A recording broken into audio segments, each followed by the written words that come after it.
નમસ્કાર દર્શક મિત્રો, પોલીસ ફોકસ ન્યૂઝ ચેનલમાં આપનું હાર્દિક સ્વાગત છે।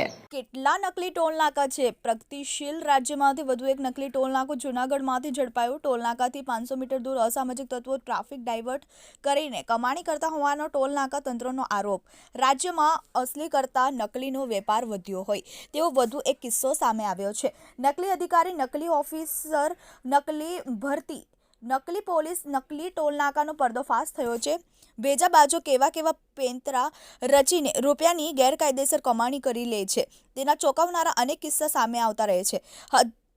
હજુ થોડા સમય પહેલા જ મોરબીમાં નકલી ટોલ નાકું પકડાયું હતું, હવે જૂનાગઢમાંથી પણ નકલી ટોલ નાકું પકડાયું છે। અસામાજિક તત્વો ટોલ નાકા નજીકથી ગામમાં વાહનો ડાયવર્ટ કરીને ગેરકાયદેસર ટોલના પૈસા ઉઘરાવી રહ્યા છે।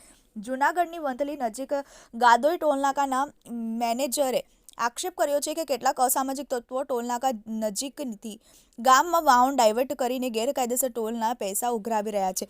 જૂનાગઢના વંથલી નજીક આવેલા ગાદોઈ ટોલ નાકે પણ અસામાજિક તત્વો દ્વારા ટોલ નાકા નજીકથી વાહનોને ડાયવર્ટ કરી પૈસાનું ઉઘરાણું કરાતું હોવાનો દાવો કર્યો છે। ટોલ નાકાના આ બાબતે ભૂતકાળમાં પણ ટોલ નાકા મેનેજમેન્ટ દ્વારા ફરિયાદ કરવામાં આવી હતી। મળતા અહેવાલ પ્રમાણે મેનેજરે કહ્યું કે આ ટોલ નાકાથી 500 મીટર દૂર કેટલાક અસામાજિક તત્વો વાહનોને આડા રાખી ટ્રાફિક ડાયવર્ટ કરી દે છે।